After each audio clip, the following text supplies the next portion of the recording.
Praise the Lord. இந்த நாள்லையும் சுருக்கமாக ஒரு செய்தியை நம்ம கேட்க இருக்கிறோம். அதற்கப்புறம் பிரதிஷ்டை இருக்குது இல்லையா? ஆமாம், அது காரியத்துக்குள்ளே நம்ம போவோம். நீதிமொழிகளின் புஸ்தகம் 3வது அதிகாரம் 5வது வசனம் 6வது வசனம்.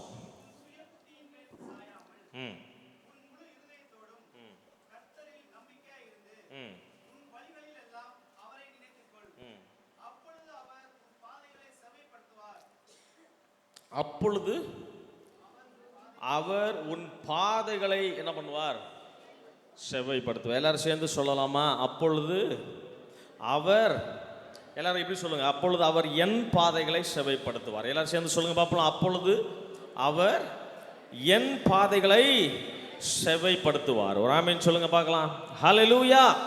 God will fix our path. ஆமென். நம்முடைய பாதைகளை செவ்வைப்படுத்துகிற ஒரு தேவன் நமக்கு இருக்கிறார். ஹல்லேலூயா. இந்த மாதத்தில் ஆண்டவர் நம்மை பார்த்து சொல்லுகிற வார்த்தை, உன்னுடைய பாதைகளை நான் செவ்வைப்படுத்த வந்திருக்கிறேன். ஒரு ஆமென் சொல்லுங்க பார்க்கலாம். ஹல்லேலூயா. நல்ல சந்தோஷமா ஒரு ஆமென் சொல்லலாமே. ஹல்லேலூயா.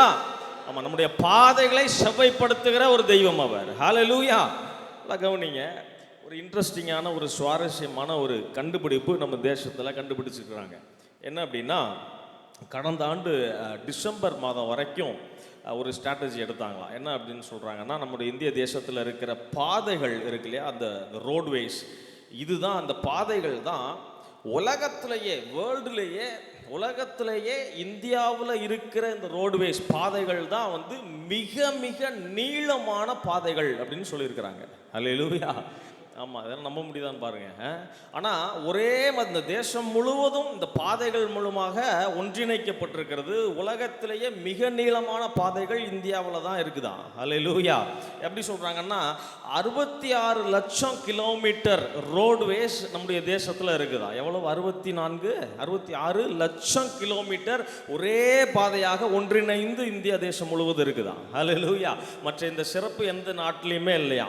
ஆனால் கவனிங்க, ஒரு குறிப்பிட்ட ஒரு கடைசியாக ஒரு 3 வருஷத்தில் இன்னொரு ஸ்ட்ராட்டஜி எடுக்கிறாங்க. என்ன அப்படின்னா, இந்த விபத்துக்கள் எவ்வளவு நடக்குது அப்படின்னு பார்த்தா, 66 லட்சம் கிலோமீட்டர் பாதைகள் இருந்தாலும் 3 மாதத்தில் 6000 விபத்துகள் நடந்திருக்கிற அந்த பாதைகளில். ராமன் சொல்லுங்க, ஏன் நடக்குது? 66 லட்சம் கிலோமீட்டர் பாதைகள் போட தெரிஞ்ச நமக்கு அதை என்ன செய்ய தெரியல? சொல்லுங்க. செவ்வைப்படுத்த, அதை சரிப்படுத்த, அதை பழுது பார்க்க, அதை செப்பனிட நம்மளால் என்ன செய்ய முடியல? அதை முடியாததுனால கிட்டத்தட்ட வெறும் 3 மாதத்தில் 6000 விபத்துகள், அதில் பல மரணங்கள் நிகழ்ந்துள்ளதான். வெறும் ரோட்டில் இருக்கிற குண்டும் குழியினால் நடந்த விபத்துகள் வெறும் 3 மந்த்ஸில். அப்போ கொஞ்சம் யோசிச்சு பாருங்கள், வருஷத்துக்கு எவ்வளோ விபத்துகள் நடக்குது. அப்போ 2 வருஷத்துக்கு 3 வருஷத்துக்குலாம் பார்த்தா. ஆனால் ரீசன் என்ன அப்படின்னா, சொல்கிறாங்க, அது குண்டும் குழியுமா இருந்த ஒரே காரணத்தினால இவ்வளவு விபத்துகள் நடந்திருக்குது அப்படின்னு சொல்கிறாங்க. ஹல்லேலூயா. அசௌகரியங்கள், விபத்துகள்லாம் நடந்து கொண்டிருக்கிறது. ஆமென். நம்முடைய வாழ்க்கையில் கூட பாருங்கள், நம்முடைய வாழ்க்கை என்ற இந்த பாதை செப்பனிடப்படவில்லை என்றால், அதை ஒழுங்குபடுத்தப்படவில்லை என்றால், செவ்வையான பாதையாக மாற்றப்படவில்லை என்றால், நம்முடைய வாழ்க்கை கூட சில வேளைகளில் பெரிய பெரிய விபத்துக்களை சந்திக்க நேரிடும். ஒரு ஆமென் சொல்லலாமா? ஹல்லேலூயா. நல்லா கவனிங்க. நம்முடைய வாழ்க்கையே ஒரு அசௌகரியமான, ஒரு சமாதானம் இல்லாத ஒரு வாழ்க்கையாக மாறிடும். சில வேளைகளில் மரணம் கூட நம்முடைய வாழ்க்கையில் நிகழ்ந்துடும். இப்போ ஒரு லாஸ்ட்டாக ஒரு 1 மந்த்தாக நீங்கள் நியூஸ் பேப்பர் எடுத்து படிச்சிங்கன்னா, ஒரு குறிப்பிட்ட ஒரு காரணத்தினால அநேக தற்கொலை வந்துக்கிட்டு இருக்குது. ஒரு குறிப்பிட்ட ஒரு காரணத்தினால அதை நான் திருப்பி அகைன் அண்ட் அகைன் அந்த நியூஸை நான் கேட்டுக்கிட்டே இருக்கிறேன். என்ன அப்படின்னா, அந்த ஆன்லைனில் ரம்மி விளாடுறது இல்லையா? எத்தனை பேர் படிச்சிங்க? எத்தனை பேர் கேட்டீங்க? தொடர்ந்து பாருங்களேன், வாரத்துக்கு 2 நியூஸ், வாரத்துக்கு 3 நியூஸ் வரும். அப்போ அவனுடைய வாழ்க்கையின் பாதை என்ன படப்படலைன்னா, செவ்வையாக வச்சுக்கிறதுக்கு தெரியல. ஒரு ஆமென் சொல்லுங்க. செவ்வையாக வைக்கல அப்படின்னா அது எந்த எக்ஸ்ட்ரீம் லெவலுக்கு போகுதுன்னா, குடும்பம் இருக்குது, மனைவி இருக்காங்க இல்லையா, அப்பா அம்மா இருக்கிறாங்க, பிள்ளைகள் இருக்கிறாங்க, எல்லாம் இருந்தும் வாரத்துக்கு 3 பேர், வாரத்துக்கு 4 பேர் ஒரு குறிப்பிட்ட விளையாட்டுனால சாகுறான் அப்படின்னா, அவனுடைய வாழ்க்கையின் பாதையை அவன் சீராக வச்சுக்க தரலன்னு அர்த்தம். ஒரு ஆமென் சொல்லுங்க. ஹல்லேலூயா. இந்த உலகம் என்னெல்லாமோ நம்ம கையில் கொடுக்குது, இந்த உலகம் என்னெல்லாமோ நம்ம யூஸ் பண்ண அப்படின்னு நம்ம கையில் கொடுத்தாலும் நம்முடைய வாழ்க்கையின் பாதையை அப்பப்போ செப்பனிட, அப்பப்போ கொஞ்சம் ரிப்பேர் பண்ணலை அப்படின்னா மரணங்கள் கூட நம்முடைய வாழ்க்கையில் மிக சாதாரணமாக வந்து சேரும். ஹல்லேலூயா. ஆனால் வசனம் சொல்லுகிறது பாருங்க, நான் நம்முடைய முழு இருதயத்தோடும், அந்த வசனம் விதமாய் போட்டிருக்குது, நாம் நம்முடைய முழு இருதயத்தோடும் கர்த்தரை நம்பும் போது, நம்முடைய சுய புத்தியின் மேல் சாராமல் கர்த்தரை நம்பும் போது, நம்முடைய வழிகள் எல்லாம் நினைவு கூறும்போது நம்முடைய தேவன் நம்முடைய பாதைகளை எல்லாம் செவ்வைப்படுத்துகிற தேவனாக இருக்கிறார். அல்லேலூயா. அவர் நம்முடைய பாதைகள், நம்ம செவ்வைப்படுத்துறது ரெண்டாவது, ஆனால் அவரே நம்முடைய பாதைகளை செவ்வைப்படுத்த விரும்புகிற தேவனாக இருக்கிறார். ஹல்லேலூயா. இந்த காலை நேரத்தில் நம்ம தெரிஞ்சுக்கிற ஒரு விஷயம் அதுதான், தேவ பிள்ளைகளாகிய உங்களுடைய வாழ்க்கையிலையும் என் வாழ்க்கையிலையும் நாம் நம்முடைய வாழ்க்கையின் பாதையை செவ்வைப்படுத்துவதை காட்டிலும் அவர் நம்முடைய பாதையை செவ்வைப்படுத்தணும். ஹல்லேலூயா.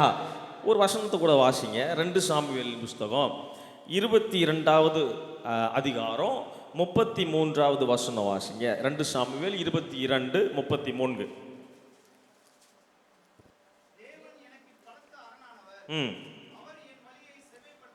எல்லாரும் சொல்லுங்க, அவர் எனக்கு அரணானவர் தான். அவர் அரணா இருக்கிறதுனால என் பாதை எப்படினாலும் இருக்கும் அப்படிங்கிறதல்ல, அவர் எனக்கு அரணானவர். ஆனால் அவரே என்னுடைய பாதையை என்ன செய்கிறாரா, செவ்வைப்படுத்துகிறவராக இருக்கிறார். இன்னொருத்தர் யாராவது வாசிங்க, சங்கீதம் 18வது அதிகாரம் 32வது வசனம் வாசிங்க. சங்கீதம் 18:32.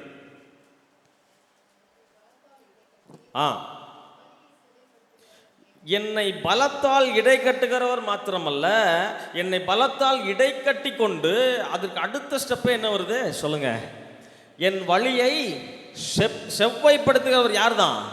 தேவனே. ராமன் சொல்லலாமா? அல்லேலூயா.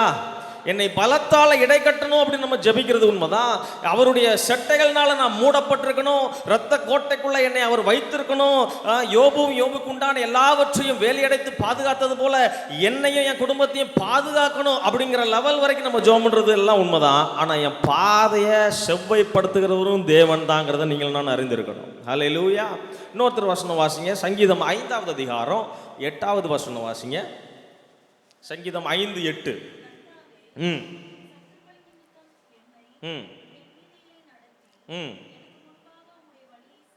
எனக்கு என்னது, எனக்கு முன்பாக என்ன பண்ணும், வழியை செவ்வைப்படுத்தும். ஒரு ஆமென் சொல்லுங்க. அல்லேலூயா. நம்முடைய வாழ்க்கையின் வழியை செவ்வைப்படுத்துகிற தேவன் நமக்கு இருக்கிறார் அப்படிங்கிறது நீங்கள் நான் அறிந்து கொள்ளணும். அல்லேலூயா. இந்த காலையில் ஆண்டவர் நம்மளோட கூட பேசுகிற வார்த்தை அதுதான், வழியை செவ்வைப்படுத்த அவர் விரும்புகிற தேவனாக இருக்கிறார். நல்ல ஒரு ஆமென் சொல்லலாமா? ஹல்லேலூயா. எந்த விதங்களில் அவர் செவ்வைப்படுத்துகிற விரும்புகிற தேவனாக இருக்கிறார்ங்கிறத நம்ம பார்க்க இருக்கிறோம். 2 காரியத்தை மாத்திரம் ரொம்ப ஷார்ட் அண்ட் ஸ்வீட்டாக நான் சொல்லி முடிக்க இருக்கிறேன். 2 காரியங்கள், எந்த விதத்தில் எப்படி அவர் நம்முடைய பாதைகளை செவ்வைப்படுத்த விரும்புகிறார். ஒரு வசனத்தை கூட எடுத்து வாசிங்க. ஏசாயா தீர்க்கதரிசன புஸ்தகம் 45வது அதிகாரம் 2வது வசனம். ஏசாயா 45:2. நான் உனக்கு, எல்லாரும் சேர்ந்து வாசிக்கலாமா? 45:2 எல்லாம் எடுத்துட்டீங்களா?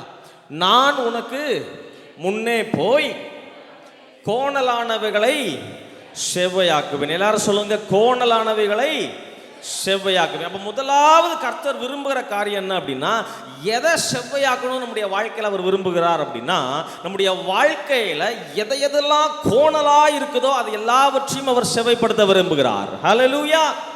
கோணலானவைகளை செவ்வைப்படுத்துகிற தெய்வம் நமக்கு உண்டு. ஒரு ஆமென் சொல்லுங்க. ஹல்லேலூயா. நம்முடைய வாழ்க்கையில் எதெல்லாம் கோணலாக இருக்குதோ நம்ம கூட இருக்கிறவன் இன்னும் கொஞ்சம் கோணலாக்க தான் பார்ப்பான். அப்படிதானா? நம்ம நண்பர்கள்லாம் பாருங்கள், நம்ம கொஞ்சம் கோணலாக இருக்கிறோம் அப்படின்னா அதை இன்னும் கொஞ்சம் எக்ஸ்ட்ரீம் லெவலுக்கு கோணலாக்கிறதுக்கு தான் முயற்சி எடுப்பாங்களே ஒழிய அதை செவ்வைப்படுத்துவதற்கு நமக்கு யாரும் அறிவுரை சொல்ல மாட்டாங்க. ஆனால் நம்முடைய வாழ்க்கையில் இருக்கிற சகல விதமான கோணலானவைகளையும் அவர் செவ்வைப்படுத்த விரும்புகிற தேவனாக இருக்கிறார். God will fix our path, making it straight. எதெல்லாம் கோணலானவைகளாக இருக்குதோ அது எல்லாவற்றையும் நேராக அவர் மாற்ற விரும்புகிறார். ஆமென் சொல்லுங்க. அல்லேலூயா. நம்ம ஒரு சாலையில் போகும்போது வளைஞ்சு நேற்று நைட்டு நாங்கள் போயிட்டு வந்தோம், நானும் தம்பியும் போயிட்டோம். அவர் தெரியாதனமாக ஒரு ஊருக்குள்ளே போயிட்டோம் பாருங்கள், கிராமத்துக்குள்ளே. அப்படியே ஹேர்பின் பண்ட்லாம் இருக்குது. இதெல்லாம் கொடைக்கானலில் தான் நான் பார்த்துருக்குறேன் அந்த ஹேர்பின். ஆனால் கிராமத்துக்குள்ளே ஹேர்பின் பண்டு பாருங்கள். அப்படி வளைச்சி போய்கிட்டு இருப்போம், வளைச்சி அப்படி நேராக போயிட்டோம்னா வாய்க்காட்டில் தான் உழணும் உள்ள. அப்படியே வளைஞ்சு வளைஞ்சு போகுது, கண்ணும் தெரியல இருட்டுக்குள்ள இல்லையா? அப்படி அந்த பாதை நமக்கு பிடிக்குமா, இல்லை பைபாஸ் ரோட்டில் கார் ஓட்டுறதுக்கு பிடிக்குமா? நல்லா கார் ஓட்டுறவங்க யாராவது தான் உங்களுக்கு தெரியும் இல்லையா? பைபாஸ் ரோட்டில் என்ன பண்ணலாம், ஜாலியாக தூங்கிட்டே கூட என்ன செய்யலாம். அப்படி தான் நிறைய பேர் ஓட்டுறாங்க. அப்படி தானே இன்னைக்கு காலைல கூட அப்படி தான் ஓட்டிகிட்டு வந்தோம். நாங்கள் தூங்கிட்டே தான் ஓட்டிகிட்டு வந்தோம். பைபாஸ் ரோட்டில் என்ன செய்யலாம், யாரும் என்ன செய்ய மாட்டாங்க, இருக்க மாட்டாங்க, ஜாலியாக போகலாம் இல்லையா? நேரான ரோடு, நேராக இங்கேருந்து அங்கே வரைக்கும் வீடு இருக்குது அப்படின்னா எப்படி இருக்கும் நமக்கு ரைடிங்கு, ரொம்ப ஜாலியாக இருக்கும். ஆனால் அதே இது ஒரு கொடைக்கானல்லையோ ஒரு ஊட்டிலையோ ஏறும்போது எப்படி இருக்கும் சொல்லுங்கள்?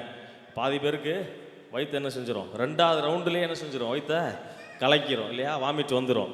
ஏன் அப்படின்னா கோணலான இடத்துல வண்டி ஓட்டுறது என்னது ரொம்ப கஷ்டம். ஒரு ஆமீன் சொல்லுங்க. அல்லேலூயா.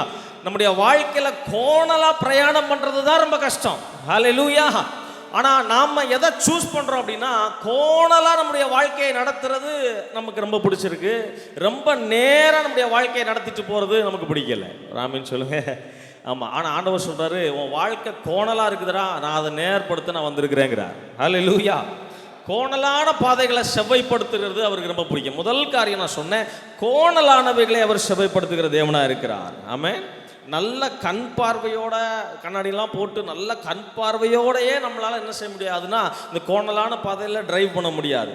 ஆனால் குருடனை நீங்கள் யோசிச்சு பாருங்க. அப்போ நல்ல கண் பார்வை தெரிஞ்ச நம்மளாலேயே கோணலான பாதைகளில் நம்மளால் பிரயாணிக்க முடியாது. அப்போ குருடர்களை நீங்கள் யோசிச்சு பாருங்கள். ஆனால் ஆண்டவர் சொல்கிறாரு, குருடர்களுக்கு நான் எப்படி செவ்வைப்படுத்துவேன்னு ஒரு சூப்பரான வசனம் இருக்குது. நீங்கள் எடுத்து வாசிங்களேன். ஏசாயா தீர்க்கதரிசி புத்தகம் 42வது அதிகாரம் 16வது வசனம் வாசிங்க. எல்லாரும் எடுத்துட்டீங்களா? ஏசாயா 42:16. கவனிங்க, அண்டர்லைன் பண்ணுங்க. குருடரை அவர்கள் அறியாத, சத்தமா, அறியாத வழியிலே நடத்தி தெரியாத பாதையே தெரியாதவங்களுக்கு இல்லையா, தெரியாத பாதையில அழைத்து கொண்டு வந்து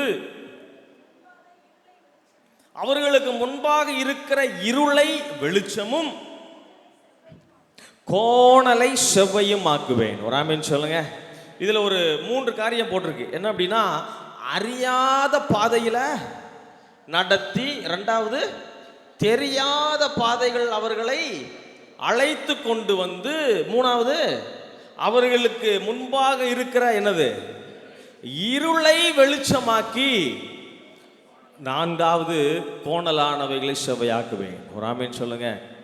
இப்போ நம்மெல்லாம் நினச்சிட்டு இருக்கிறோம் இது குருடருக்கு தான் அப்படின்னு. ஆனால் நான் சொல்கிறேன், நாமளே குருடர்களாக தான் இருக்கிறோம். எத்தனை பேருக்கு புரியுது நான் சொல்கிறது? நாமளே நம்முடைய வாழ்க்கையில் கிட்டத்தட்ட குருடர்களாக தான் இருக்கிறோம். ஏன்னா நமக்கு நாளைக்கு என்ன நடக்க போகுது அப்படிங்கிறது நமக்கு எல்லாருக்கும் எனக்கு தெரியுமா? சொல்லுங்கள். என்ன செய்யாது? நாளைக்கு நம்முடைய வாழ்க்கை எப்படி இருக்க போகுது, நாளைக்கு முதல்ல நம்ம உயிரோடு இருப்போமா அப்படிங்கிறதே என்ன செய்யாது. நேற்றுக்கு கூட ஒரு இன்ஸ்டாகிராமில் ஒரு வீடியோ பார்த்துட்டு இருந்தேன் பாருங்கள். அந்த மியான்மரா ஏதோ ஒரு பகுதியில் இருக்கிற ஒரு கடையில் ஒரு அம்மா உட்காந்துருக்கு, சேல்ஸ் கேர்ளாக ஒரு பொண்ணு உட்காந்துருக்கு. அது நல்லா ஜாலியாக உட்காந்து ஃபோன் பார்த்துட்டு இருக்குது. அதில் அந்த சிசிடிவியில் அந்த பதிவாயிருக்கு. ஒரு பயங்கர நிலநடுக்கம். அந்த நிலநடுக்கத்தில் அதால் நிற்க கூட முடியல பாருங்கள். அப்படியே முழு கட்டடமும் அந்த பொண்ணு மேலே விழுந்து சாயுது. மேலே இருக்கிற அந்த பீரோ, அந்த டேபிள் எல்லாம் அந்த பொண்ணு மேலே விழுது. அது உயிர் பிழைச்சதா என்னன்னு தெரியல. 5 நிமிஷத்துக்கு முன்னாடி இப்படி நடக்கும் அப்படின்னு அது நினச்சிருக்குமா? 5 நிமிஷத்துக்கு முன்னாடி நினச்சிருக்காது. அதனால தான் கவனிங்க, நம்ம எப்படி இருக்கிறோம்னா, நம்ம என்னமோ பார்வையோடு தான் இருக்கிறோம். ஆனால் நம்முடைய வாழ்க்கை எப்படி இருக்குதுன்னா, அது குருடரை போல தான் இருக்குது. ஒரு ஆமீன் சொல்லுங்க. அவங்களுக்கு நம்ம போகிற பாதை எப்படி தெரியாதோ, விசிபிளாக எப்படி அவங்களுடைய பாதை தெரியாதோ, அதே போல் நம்முடைய வாழ்க்கையின் பாதை நமக்கு சுத்தமாக தெரியாது. ஒரு ஆமீன் சொல்லலாமா? அல்லேலூயா. நாம் நினச்சிக்கிட்டு இருக்கிறோம், இப்படி காரியத்தை நான் இப்படிலாம் பண்ணிடுவேன் அப்படின்னு சொல்லி நம்ம பிளான் போடுவோம். ஆனால் என்ன வேணாலும் நம்முடைய வாழ்க்கையில் நடக்கும். அல்லேலூயா. அதனால தான் வசனம் சொல்லுது, அறியாத பாதையில் நடத்துகிற தெய்வம் நமக்கு வேணும். ஒரு ஆமீன் சொல்லலாமா? அல்லேலூயா. நமக்கு அறிஞ்ச பாதை நம்ம மூளைக்கு இல்லை, நமக்கு அறியாத பாதைன்னு ஒன்று இருக்கு. அல்லேலூயா. நம்மளை பிள்ளைகளை குறித்து அறியாத பாதை, இது எப்படி வளர்ந்து என்னவாய் வரும் அப்படின்னு நமக்கு தெரியாது. சின்ன குழந்தைல என்ன பண்ணுறோம், நம்ம சூப்பராக தான் வளர்க்குறோம், வசனத்தை சொல்லி தான் வளர்க்குறோம் இல்லையா, வேணுங்கிற எல்லாவற்றையும் வாங்கி கொடுத்து வளர்க்குறோம், ரொம்ப பாசமாக தான் வளர்க்குறோம். ஆனால் அது ஒரு 20 வயசு 30 வயசுக்கு மேலே இது என்னவாய் மாறும் அப்படிங்கிறது நமக்கு தெரியுமா தெரியாதா? தெரியாது. அதுதான் அறியாத பாதை. இந்த அறியாத பாதையில் நம்மை நடத்துவதற்கு ஒருவர் வேணும். ஒரு ஆமீன் சொல்லுங்க. இது நம்மளால முடியாது. அல்லேலூயா. நமக்கு தெரிந்த வயதுல நமக்கு அறிந்த போதுதான் நம்மளால நடத்த முடியும். ஆனா அறியாத பாதையை அறிந்திருக்கிற ஒரு தெய்வம் உண்டு. ஒரு ஆமென் சொல்ல மாட்டீங்களே? அல்லேலூயா. நம்முடைய வாழ்க்கை அறியாத சில பகுதிகளை நம்ம கண்கள், நம்முடைய இருதயங்கள், நம்முடைய மூளைக்கு எட்டாத நம்முடைய எதிர்காலத்தை அறிந்தவர் நமக்கு ஒருவர் உண்டு. அல்லேலூயா. அவரால் மாத்திரம்தான் நம்முடைய வாழ்க்கையில் இருக்கிறதான இருளை வெளிச்சமாக்க முடியும். ஆமென். நம்முடைய இருளை நம்மளால வெளிச்சமாக்க முடியாது. நம்மளை அறியாத பாதையில் நடத்துகிறவரால தான் நமக்கு முன்பதாக இருக்கக்கூடிய இருளை வெளிச்சமாக்க அவரால் முடியும். ஆமென். அவரால் மாத்திரம்தான் கோணலான பாதைகளை சுவையாக்கவும் முடியும். ஆமென். அடுத்த நேரம் என்ன நடக்குங்கிறது நமக்கு தெரியாது. ஒரு நண்பர் விதமாக சொல்லிட்டு இருந்தார். என்னுடைய மூத்தவர் தான். கொஞ்ச நாளைக்கு முன்னாடி பேசிகிட்டு இருக்கும்போது விதமாக சொன்னார். ஒரு பெரிய எம்என்சி கம்பெனியில் அவர் வேலை பார்த்துட்டு இருந்தாராம். நல்ல சம்பளம், நல்ல கை நிறைய சம்பளம், சாதாரண போஸ்டிங் இல்லை, கவனிங்க. நல்ல ஒரு போஸ்டிங்கில் நல்ல ஒரு கேட்டகரியில் அவர் இருந்தார். நல்ல நேர்மையாக, நல்ல சூப்பரான ஒரு கேரக்டர், நல்லா போய்கிட்டு இருந்திருக்கிற வாழ்க்கை. ஒரு நாள் எப்பயும் போல் வழக்கம் போல் அவர் கம்பெனிக்கு போயிருந்திருக்கிறார். அப்போது அந்த கம்பெனியோட எம்டி கூப்பிட்டு விட்டுருக்குறாங்க. அவரை உள்ளே கூப்பிடுங்க அப்படின்னு சொல்லி. அங்கே ஒரு கான்ஃபரன்ஸ் ரூம். அந்த கான்ஃபரன்ஸ் ரூமில் ஒரு 10 பேர் இருப்பாங்க. அந்த 10 பேர் தான் அந்த எம்என்சி கம்பெனியில் மிகப்பெரிய ஆட்கள், ஜாம்பவான்கள், மிகப்பெரிய பொசிஷனில் இருக்கக்கூடிய. அதில் இவரும் ஒருத்தர். கவனிக்கிறீங்களா? அதில் கூப்பிட்டு விட்டுருக்குறாங்க. அப்போ இவர் என்ன நினச்சிட்டு போகிறார், உள்ள என்ன நினச்சிட்டு போகிறாருன்னா, எந்த ஒரு காரியமாக இருந்தாலும், ஒரு முக்கியமான காரியத்தை கம்பெனியில் செய்யும்போது எந்த ஒரு காரியமாக இருந்தாலும் இவர்கிட்ட ஒரு ஒப்பீனியன் கேட்பது அல்லது இவரை வைத்து கொண்டு டிஸ்கஸ் பண்ணுவது எம்டியோடைய வழக்கம். ஸோ அதுபோல் இந்த நாளிலும் என்ன பண்ணுறாருன்னா, எம்டி அதற்காக தான் என்னை என்ன பண்ணுறார், கூப்பிடுறார் போல் அப்படின்னு நினச்சிட்டு ரொம்ப நம்பிக்கையாக உள்ளே போகிறார். உள்ளே போன உடனே போய் நிற்க தான் செய்கிறாராம். சுற்றி இருக்கிற 10 பேரும் இவர் மேலே ஒரு பெரிய ப்ளேம் பண்ணிக்கிட்டே இருக்கிறாங்களா. இவரை குறித்து தவறுதலா, இவர் அப்படி பண்ணுறாரு இப்படி பண்ணுறாருன்னு சொல்லி ரொம்ப ப்ளேம் பண்ணுறாரா. இவருக்கு பயங்கர ஷாக்கு. ஏன்னா இவருடைய வேலைகளில் ரொம்ப நேர்மையாக, ரொம்ப நேர்த்தியாக ஒரு வேலை செய்து கொண்டிருக்கிற ஒரு நபர். ஆனால் 10 பேரும் கூடி சேர்ந்து என்ன பண்ணிட்டாங்க, பிளான் பண்ணி இவரை எப்படியாவது என்ன பண்ணிடணும், தூக்கிடணும் அப்படின்னு சொல்லி பிளான் பண்ணி எல்லாரும் ப்ளேம் பண்ணி அவர்கிட்ட சொல்லிட்டு இருக்கிறாங்க. அவர் எவ்வளவோ ரெக்வஸ்ட் பண்ணி அவருடைய காரியங்களை எடுத்து சொல்வதற்காக அவர் பிரயாசப்படுறார். ஆனால் அவர் பேச்சுக்கோ அவர் சொல்லுவதற்கோ அவங்க விடவே என்ன செய்யலை, இடம் கொடுக்கவே இல்லை. அவர் பேசவே விடலை. எம்டியும் வேறு வழி இல்லாமல் அவரும் சேர்ந்து திட்டுறார். இந்த மாதிரி தவறுகள்லாம் நடந்திருக்காமே அப்படின்னு சொல்லி திட்டுறார். அவர் கடைசியாக ஒரு முறை சொல்கிறார், எனக்கு 1 வாரம் மட்டும் டைம் கொடுங்க, நான் என்ன பண்ணுறேன், எல்லா ஃபைல்ஸையும் நான் ரெடி பண்ணி என் மேலே தப்பு இல்லை அப்படிங்கிறத நான் என்ன பண்ணுறேன், ப்ரூஃப் பண்ணுறேன், உங்கள்கிட்ட நான் ப்ரூஃப் பண்ணுறேன், எனக்கு 1 வீக் மட்டும் டைம் கொடுங்க அப்படின்னு சொல்கிறார். அதற்கெல்லாம் வாய்ப்பே இல்லை அப்படின்னு சொல்லி எல்லாரும் ப்ளேம் பண்ணிகிட்டே இருக்கிறாங்க. எல்லாரும் ப்ளேம் பண்ணிகிட்டே இருக்கும்போது எம்டி என்ன சொல்கிறார், கொடுத்து அவருக்கு என்ன பண்ணிட்டார்னா, நீங்கள் என்ன செய்யலாம், அந்த கம்பெனியை விட்டு சொல்லுங்கள், போகலாம். எந்த ரீசனும் கிடையாது, என்ன காரணம் எதுவும் கிடையாது. எதையோ ஒரு 10 குறைய சொன்னாங்க, என்ன பண்ணிட்டாங்க, நீங்கள் கம்பெனியை விட்டு போகலாம். அவர் கடைசியாக ஒன்று சொன்னாராம், நான் கம்பெனி விட்டு போகிறதுக்கு முன்னாடி என்ன செய்கிறேன், என் கூட கொலீக்ஸ் எத்தனை வருஷம், நான் 15 வருஷம் கிட்டத்தட்ட என்ன பண்ணியிருக்கிறேன், இந்த கம்பெனியில் வேலை செஞ்சுருக்கிறேன். அட்லீஸ்ட் என் கூட ஒர்க் பண்ண கொலீக்ஸ்ட்டு நான் போய் என்ன பண்ணுறேன், சொல்லிட்டாவது நான் என்ன பண்ணுறேன், நான் கிளம்புறேன் அப்படின்னு சொல்லியிருக்கிறார். அப்போ அந்த 10 பேரில் சொன்னாங்களாம், நீ எங்கேயும் உள்ளே போகிறதுக்கு உனக்கு என்ன இல்லைன்னா அக்சஸ் உனக்கு இல்லை, இனியும் எங்களுடைய ஆஃபீஸ்க்குள்ளே உள்ளே போகிறதுக்கு அக்சஸ் இல்லை, உன்னுடைய அக்சஸை நாங்கள் டினை பண்ணிட்டோம், கேன்சல் பண்ணிட்டோம், உன்னுடைய திங்ஸ் எல்லாத்தையும் ஒரு பாக்ஸில் போட்டு ஆல்ரெடி வெளியே என்ன பண்ணிட்டோம், செக்யூரிட்டி ஆஃபீஸில் கொடுத்துட்டோம். பேனா, பென்சில், ரப்பரு, அவர் டேபிள், கேபினில் என்ன அவர் யூஸ் பண்ணாரோ எல்லாரையும் இவர் வர்றதுக்கு முன்னாடியே என்ன பண்ணிட்டாங்க சொல்லுங்கள், எல்லாத்தையும் பேக்கப்டு. ஆமாம், எல்லாத்தையும் பேக்கப் பண்ணி ஒரு பாக்ஸில் போட்டு என்ன பண்ணிட்டோம், எல்லாத்தையும் வெளியே வச்சாச்சு, நீ இப்படியே என்ன பண்ணிடலாம், போயிடலாம். கொஞ்சம் யோசிச்சு பாருங்கள். கை நிறைய சம்பளம், அதை வச்சு அவர் எவ்வளவோ லோன் எடுத்திருக்கலாம், எவ்வளவோ எதிர்கால திட்டங்களை போட்டிருந்துருக்கலாம், பிள்ளைகளுடைய படிப்பு இருக்குது, மனைவி வேலைக்கு போகலை, இவருடைய சம்பளத்தை வச்சு தான் குடும்பம், பெரிய ஃபேமிலியே என்ன பண்ணிகிட்டு இருக்குது, ரன் ஆகிட்டு இருக்குது. கிட்டத்தட்ட 15 வருடங்களில் அவர் கெயின் பண்ண அந்த பேர், நர்ஸாட்சி, சம்பளம், இதெல்லாம் உடனே அடுத்த கம்பெனிக்கு போனால் என்ன செய்யாது, கிடைக்காது. ஆனால் ஒரு செகண்டில் முழு வாழ்க்கையும் தலைகீழாய் மாறி போனது. என்ன காரணத்துக்காக அனுப்புனாங்களே தெரியல பிரதர் அப்படின்னா. ராமன் சொல்லுங்க. அல்லேலூயா. நம்முடைய வாழ்க்கையில் எந்த சூழ்நிலையும் எல்லாவற்றையும் எதிர்பார்த்து நீங்கள் நானும் வாழ கற்றுக்கணும். அல்லேலூயா. எனி டைம் இன்னும் இன்னும் இருக்கிற காலங்களில் எனி டைம் என்ன வேணாலும் நடக்கும். ஒரு ஆமீன் சொல்லுங்க. கவனிக்கிறீங்களா? வேதத்தில் கூட ஒரு அம்மாவுக்கு அப்படி நடந்தது. நீங்கள் ஒரு வசனத்தை வாசிச்சுட்டு அந்த அம்மாவை நான் உங்களுக்கு சொல்கிறேன். யாக்கோபு எழுதின புஸ்தகம் 4வது அதிகாரம் 13லிருந்து 15வது வசனம் வரைக்கும் வாசிங்க. யாக்கோபு 4:13லிருந்து 15 வரைக்கும்.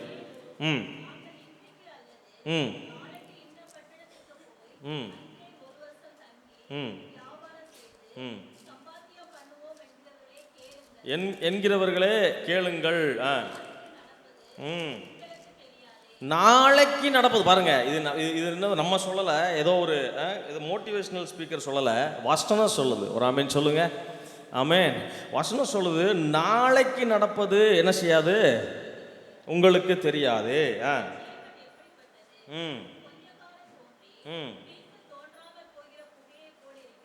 ம் ஆதலால் சித்தமானால் நாங்களும் உயிரோடு இருந்தால். ஹல்லேலூயா. இந்த வசனத்தை நான் நோட் பண்ணி வச்சுக்கோங்க, சரியா? அடிக்கடி எனக்கு ரொம்ப பிடிச்சமான வசனம் அது. ஒரு ஆமீன் சொல்லுங்க. ஆமாம், நம்ம திட்டமிடணுங்கிறது உண்மைதான். பிளான் பண்ணணும் அப்படின்னா பிளான் பண்ணணும் தான், சரியா? எதிர்காலத்தை குறித்து திட்டமிடணும் தான், அப்படி தானே? எல்லாவற்றையும் செய்யணும். ஆனால் எதை சார்ந்து இருக்கணும்னா கர்த்தரை சார்ந்து வாழணும். ஹல்லேலூயா. நான் திட்டம் போட்டது நடந்தே தீரும் அப்படிங்கிற நம்பிக்கை என்னைக்கு இருக்குதோ அன்னைக்கே நம்மளை ஆண்டவர் வீட்டுக்கு அனுப்பிச்சிடுவார். ஒரு ஆமீன் சொல்லுங்க. அல்லேலூயா. ரொம்ப சூப்பராக போட்டிருக்குது பாருங்க. நாங்கள் இன்றைக்கு அல்லது நாளைக்கு இன்ன பட்டணத்திற்கு போய் அங்கே 1 வருஷம் தங்கி வியாபாரம் செய்து சொல்லுங்க சம்பாத்தியம் பண்ணுவோம் என்கிறவர்களே. எப்படி நம்ம புத்தியை சூப்பராக தெரிஞ்சு வச்சிருக்கிறனால தான் இப்படி வசனம்லாம் இருக்கு இல்லையா? இப்படிலாம் சொல்றியே இல்லையா? இந்த இடத்துல போய் இத்தனை வருஷம் தங்கி இதெல்லாம் பண்ணி சாதிச்சிருவேன் அப்படின்னு சொல்றியே, கேளு. ஒரு ஆமேன் சொல்லுங்க. அல்லேலூயா. கர்த்தர் அன்னைக்கு நம்மளை போஷிக்கிறாரா? ஒரு ஆமேனை சொல்லிட்டு போயிட்டே இருக்கணும். ஒரு ஆமேன் சொல்லுங்க. அல்லேலூயா. நமக்கு இது அல்ல நிரந்தரம். ஒரு ஆமேன் சொல்லுங்க. நமக்கு நிரந்தரம் இது அல்ல. ஹல்லேலூயா. இது ஒரு தற்காலிகமான ஒரு வாழ்க்கை, இது ஒரு தற்காலிகமான ஒரு கூடு. என்னைக்கு நம்ம இந்த இடத்த விட்டு கடந்து போறோமோ இது எதுவுமே நமக்கு சொந்தம் இல்லை. ஹல்லேலூயா. இந்த எண்ணம் நமக்குள்ள இருந்துட்டாலே பல ஆசைகள் நம்மளுடைய வாழ்க்கையில வராது. ஹல்லேலூயா. பல ஆசைகள் நம்முடைய வாழ்க்கையில வராமல் இருக்குன்னா அந்த 3 வசனத்தை நீங்க வீட்டில் எழுதி போட்டு படிங்க, எந்த ஆசையும் வராது. ஒரு ஆமேன் சொல்லுங்க. அல்லேலூயா. கர்த்தர் என்னை நடத்துகிற வண்ணமாய், கர்த்தருக்கு சித்தமானால், அதில் போட்டிருக்கு பாருங்க, கர்த்தருக்கு சித்தமானால் நானும் உயிரோடு இருந்தால் இதெல்லாம் நடப்பதாக. அல்லேலூயா. கவனிங்க. ஒரு நாள் எலியேசர் என்று சொல்லப்படுகிற ஆபிரகாமுடைய ஒரு சூப்பர் சர்வெண்ட் இல்லையா, மூத்த சர்வெண்ட். அங்கே இருக்கிற நிறையா சர்வெண்ட்ஸ் இருந்தாங்க, அதில் ரொம்ப முக்கியமான ஒரு சர்வெண்ட் இந்த எலியேசர். இவருடைய வாழ்க்கையில் ஒரு கோணலான பாதையில் அவர் வந்து நின்றார். ஒரு குறிப்பிட்ட கட்டத்தில் ஒரு கோணலான ஒரு பாதையில் வந்து நின்றார். அவர் மேலே ஒரு பெரிய உத்தரவாதம் கொடுக்கப்பட்டது. ஒரு பெரிய வேலை யாராலையும் செய்ய முடியாது அப்படிங்கிறனால தான் அவரை நம்பி கொடுத்தார். ஒரு உத்தரவாதம் கொடுக்கப்பட்டது. என்ன அப்படின்னா, எஜமானுடைய மகனுடைய வருங்காலமே யாருடைய கையில் இப்போ கொடுக்கப்பட்டிருக்குது? எலியேசருடைய கையில். வருங்காலமே, அவனுடைய வருங்காலத்தையே அவனை நம்பி கொடுத்தார். இவன் கையில் இப்போ என்ன இருக்குன்னா, பணம் இருக்கு. கவனிங்க, இது ஒரு ஆழமான சத்தியம். பணம் இருக்கு, ஒட்டகம் இருக்கு. அவன் சொடக்கு போட்டா ஒரு வார்த்தை சொன்னா ஓடி வேலை செய்வதற்கு வேலையாட்கள் இருக்கிறார்கள். எல்லா ரிசோர்ஸஸும் இருக்கு. இன்னைக்கு நமக்கு வாழ்க்கையில பாருங்க, ரிசோர்ஸஸை தேடி நம்ம ஓடிக்கிட்டு இருக்கிறோம். ரிசோர்ஸஸ் ஆண்டவரே எனக்கு தாங்க அப்படின்னு சொல்றோம். ஆனா இவர்கிட்ட எல்லா ரிசோர்ஸஸும் இருக்குது, கையில் இருக்குது. என்ன வேணாலும் செய்ய முடியும். போதுமான அளவு பணம், போதுமான அளவு ஒட்டகம், போதுமான அளவு வேலையாட்கள் எல்லாம் இருக்குது. ஆனால் தண்ணீர் துறவண்டை அப்படிங்கிற ஒரு இடத்திற்கு வந்து நின்ற போது எல்லாம் கையில் இருந்தும் ஒரு நிற்கதியான ஒரு எலியேசரா அந்த இடத்துல காணப்பட்டார். கவனிக்கிறீங்களா? எப்படி நான் போய் தேடுவேன் எஜமானுக்கு, எஜமானுடைய பையனுக்கு எப்படிப்பட்ட ஒரு பொண்ணை தேடுவேன்? நான் தேடுகிற பொண்ணு முதல்ல அவருக்கு பிடிக்குமா? அதுதான் உண்மையிலேயே சூட் ஆகுமா இல்லையா? அப்போவே மேட்ரிமோனி ஒர்க் பார்த்துருக்கிறாரு போல பாருங்க. எவ்வளவு ஒரு குழப்பத்தில், எவ்வளவு, அதாவது எல்லாம் கையில் இருக்கு, ஆனால் செய்ய முடியாத ஒரு காரியத்தில் வந்து நிற்கிறார். அருமையானவர்களே, இந்த காலை நேரத்தில் ஒன்று சொல்கிறேன். நம்முடைய வாழ்க்கையில் சில வேலைகளில் எல்லா ரிசோர்ஸஸும் நமக்கு இருக்கும். ஒரு வேலைக்கு போகணுமா, அந்த இடத்துல ரெக்கமெண்டேஷனுக்கு 4 பேர் இருப்பான். ஒரு காரியத்தை செய்யணுமா, அதுக்கு போதுமான அளவு பணம் இருக்கும். ஒரு வீடை கட்டணுமா, அதற்கு தேவையான நபர்கள் நமக்கு இருப்பாங்க. ஒரு வேலை கிடைக்கணுமா, அதற்கு தேவையான நபர்கள் இருப்பாங்க. ஒரு காரியத்தை வாங்கணுமா, போதுமான அளவு பணம் இருக்கும். ஆனால் நம்முடைய எல்லாருடைய வாழ்க்கையிலையும் ஒரு கட்டம் வருது, எல்லாம் கையில் இருந்தும் என்னால் எதுவுமே செய்ய முடியல அப்படிங்கிற ஒரு கட்டம் வரும். ஒரு ஆமீன் சொல்லுங்க. அல்லேலூயா. எத்தனை பேருக்கு புரியுது நான் சொல்றது? என்கிட்ட எல்லாமே இருக்கு, ஆனா என்னால என்ன செய்ய முடியாது, எனக்கு எதுவுமே செய்ய முடியல, எனக்கு திட்டம் தெரியல, பிளான் தெரியல அப்படின்னு ஒரு சூழ்நிலை வரும். அந்த சூழ்நிலையில் எலியேசர் விட்டு கொடுக்கல, அவர் முற்றிலுமாய் கர்த்தரை சார்ந்து நின்றார். அல்லேலூயா. முற்றிலுமாய் கர்த்தரை சார்ந்து நின்றதுனால அவருக்கு பதில் கிடைத்தது. ஆமென். எப்படி கண்டுபிடிப்பேன், எப்படி ஒரு பொண்ணை கண்டுபிடிப்பேன் அவருக்கு அப்படின்னு குழம்பி போய் நிற்கதியாய் நின்ற எலியேசருக்கு அவர் கர்த்தரை நோக்கி பார்த்தபடினால கர்த்தர் பதில் தந்தார். ஒரு ஆமென் சொல்லுங்க. அல்லேலூயா. ஒரு வசனத்தை வாசிங்க. ஆதியாகமம் புஸ்தகம் 24வது அதிகாரம் 48வது வசனம் வாசிங்க. ஆதியாகமம் 24:48. ஆ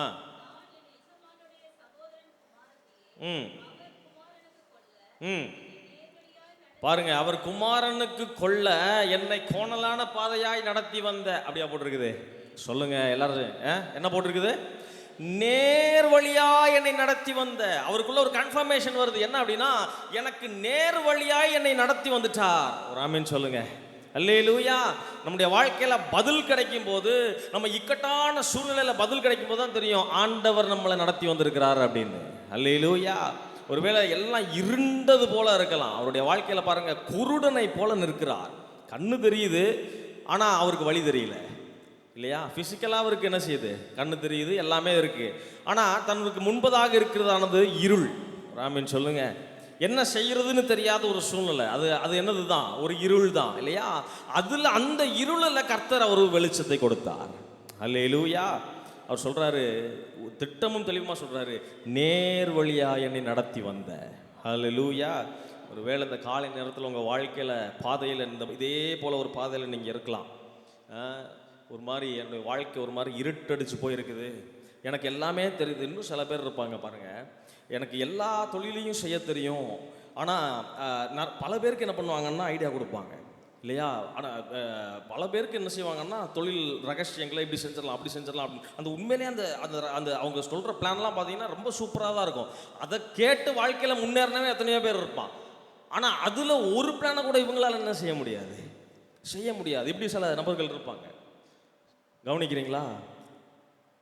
அப்படிப்பட்ட ஒரு சூழ்நிலை நம்முடைய வாழ்க்கையில் இருந்ததுன்னா ஆண்டவர் சொல்கிறாரு, அதை நேர்வழியாய் நடத்துவதற்கு அவர் போதுமானவராக இருக்கிறார். அல்லேலூயா. அல்லேலூயா. வாழ்க்கையில் அநேக வேளைகளில் இருட்டடைஞ்சு போய் எல்லாமே எனக்கு தெரிஞ்ச மாதிரி இருக்குது, என்னால் முடியுங்கிற மாதிரி இருக்குது, ஆனால் என்னால் செய்ய முடியல. எல்லாமே எனக்கு தெரியும், இந்த விஷயத்தை செஞ்சால் இப்படி வந்துடலாம், இப்படி சக்ஸஸ் ஆகிடலாம் அப்படின்னு தெரியுது, ஆனால் என்னால் செய்ய முடியல. இந்த தொழிலில் இவனை இப்படி டேக் ஓவர் பண்ணால் இப்படி இவனை நான் ஓவர் டேக் பண்ணி பெரிய ஆள் ஆயிடுவேன் அப்படின்னு எனக்கு தெரியுது, ஆனால் என்னால் செய்ய முடியல. ராமன் சொல்லுங்க. எத்தனை பேர் புரியுது நான் சொல்கிறது? இந்த காரியங்களை எனக்கு தெரியும், இப்படி பண்ணால் இப்படி போட்டால் இந்த கடையில் நான் சக்ஸஸ் ஆயிடுவேன் அப்படிங்கிற அந்த வழியெல்லாம் எனக்கு தெரியுது, ஆனாலும் என்னால் சக்ஸஸ் ஆக முடியல. ராமன் சொல்லுங்க. அல்லேலூயா.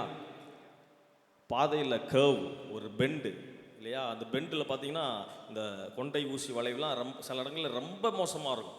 அதில் வளையும் போது பார்த்தீங்கன்னா ஆப்போசிட்டில் இருக்கிறது ஒன்றுமே என்ன செய்யாது, அதை பிளைண்ட் ஸ்பாட்னு சொல்லுவாங்க. ஆப்போசிட்டில் இருக்கிறது உண்மையிலே நம்ம ரோட்டில் தான் வளைகிறோமா இல்லை கீழே பார்த்து மலைக்கு கீழே போய்கிட்டு இருக்கோமா அப்படிங்கிறது தெரியாது. ஒரு குத்துமைப்பாக தோராயமாக கெஸ்ஸிங்கில் தான் என்ன செய்வாங்க, வளைவாங்க. அப்படிப்பட்ட மாதிரியான ஒரு வளைவுகள்லாம் நம்முடைய வாழ்க்கையில் வரும். ராமன் சொல்லுங்க. அல்லேலூயா. அந்த வளைவுகளில் கர்த்தர் ஒரு வெளிச்சத்தை நமக்கு தரணும். ஆமென். வாழ்க்கையில் பாருங்கள், நிறைய அனுபவம் நமக்கு இருக்கலாம், நிறைய அறிவு இருக்கலாம், நிறைய படிப்பு இருக்கலாம், நிறையா பணபலம் இருக்கலாம், ஆனால் எல்லாருடைய வாழ்க்கையும் சில வேளைகளில் ஒரு இருள் வந்து மூடும். அல்லேலூயா. அந்த இருளில் வெளிச்சத்தை தருகிற தெய்வம் நம்ம ஆண்டவர். அல்லேலூயா. ஆண்டவர் சொல்கிறாரு, கோணலானவைகளை செவ்வையாக்கி நேர் வழியில் உன்னை நடத்த விரும்புகிறேன். முதல் காரியம், கோணலானவைகளை செவ்வையாக்குகிற தெய்வம். ஆமென். ரெண்டாவது, எப்படி செவ்வையாக்குவார்? ஒரு வசனத்தை வாசிங்க. நீதிமொழியின் புஸ்தகம் 3வது அதிகாரம் 6வது வசனம் வாசிங்க. எப்படி செவ்வையாக்குவார்? உன் வழிகளெல்லாம் அவரை நினைத்துக்கொள், ம் ம் ம் ம் போதும், கவனிங்க. நம்முடைய தேவன் நம்முடைய பாதைகளை செவ்வையாக்குவார் அப்படின்னா அதுக்கு என்ன அர்த்தம்? பாதைகளை செவ்வையாக்குவார் அப்படின்னா சீர்படுத்துவார் அப்படின்னு அர்த்தம். அல்லேலூயா. நேராக மாற்றுகிறவர் மாத்திரமல்ல, கோணலானவைகளை ஸ்ட்ரைட்டா மாற்றுகிறவர் மாத்திரமல்ல, கரடு முரடானவைகளை கொஞ்சம் சமதளமா சீர்படுத்துகிற தேவனா இருக்கிறார். அல்லேலூயா. God will fix our path by making it smooth. நல்ல ஸ்மூத்தான ரோட்டில் போகிறது எப்படி இருக்கும்? கொஞ்சம் குண்டும் குழியுமா கல்லில் ஓட்டுறது எப்படி இருக்கும் இல்லையா? பாதை நேராக இருந்துட்டா பிரச்சனை, நேராக இருந்துட்டா மட்டும் போதாது, அந்த பாதை எப்படி இருக்கணும்? இப்போ கோணலான பாதை இல்லை, நேரான பாதையை அந்த தந்துட்டார். ஆனால் அந்த நேரான பாதை ஒரே கல்லு முள்ளுமா இருந்துச்சுன்னா எப்படி இருக்கும்? நம்ம நல்லா ஜாலியாக டிரைவ் பண்ணிடுவோமா? சொல்லுங்கள். அந்த நேரான பாதையை ரெண்டாவது ஆண்டவர் என்ன செய்கிறாருன்னா சீர்படுத்துகிற தெய்வமாக இருக்கிறார். ஹல்லேலூயா. அதை ஸ்மூத் ஆக்குகிற தேவனாக இருக்கிறார். கோணலானவைகளை ஃபஸ்ட்டு செவ்வைப்படுத்தி, செவ்வையான பாதை வந்ததுக்கப்புறம் அதை கரடு முரடானவைகளை அவர் சீர்படுத்துகிற தேவனாக இருக்கிறார். வசனம் வாசிங்க. நீதிமொழியின் புஸ்தகம் 4ஆம் அதிகாரம் 11-12 வசனம் வாசிங்க. நீதிமொழிகள் 4. ம் ம் ம் ம் ம் நீ அவைகளில் நடக்கும் போது உன் நடைகளுக்கு இடுக்கன் என்ன பண்றதில்ல, உண்டாவதில்லை. ஓடினாலும் இடற மாட்டாய். அப்படின்னா என்ன அர்த்தம் அப்படின்னா கவனிங்க. அப்போ ஓடினாலும் இடறுகிற ரோடுகளும் இருக்கு. ஆமீன் சொல்லுங்க. நம்ம வாழ்க்கை என்னும் பாதையில் நம்ம நல்ல ரேஸில் ஓடிட்டு தான் இருப்போம். ஆனால் இடறுகிற சூழ்நிலையும் நம்முடைய வாழ்க்கை. அதனால தான் ரொம்ப ஸ்பெசிஃபிக்காக சொல்கிறாரு, நீ ஓடினாலும் என்ன பண்ண மாட்ட, இடற மாட்டாய். ஹல்லேலூயா. நல்லா கவனிங்க. சில பேருடைய வாழ்க்கையில் சுமூகம் இல்லாமல் சில வாழ்க்கை போகும். ஒரு சின்ன உயர்வு வந்துட்டாலும் சரி, ஒரு சின்ன தாழ்வு வந்துட்டாலும் சரி, அவங்களோட வாழ்க்கையில் ரொம்ப ஸ்மூத்தாக சில பேருக்கு அது கொண்டு போகவே தெரியாது. ஒரு சின்ன உயர்வு வந்துட்டாலும் அவங்கள காலில் என்ன பண்ண முடியாது, அவங்கள பிடிக்க முடியாது. ஆமாம். அதே மாதிரி கொஞ்சம் தாழ்வு வந்துட்டாலும், அவங்க வாழ்க்கையில் கொஞ்சம் இறக்கத்தை பார்த்துட்டாலும், கொஞ்சம் வருமானம் இல்லாமல் கொஞ்சம் கீழே போயிட்டாலும் அவங்களால ஸ்டேபிளாக நிற்க முடியாது. கவனிச்சிருக்கீங்களா? நீங்கள் எந்த சூழ்நிலையில் நீங்கள் இருந்தாலும் சரி, ஆண்டவர் சொல்கிறாரு, நீ எப்படி இருந்தாலும் என்ன பண்ணுவேன், இடற மாட்டாய். அல்லேலூயா. உயர்வு வந்தாலும் சரி, தாழ்வு வந்தாலும் சரி, உன்னை நிலைவரப்படுத்துவேன். அல்லேலூயா.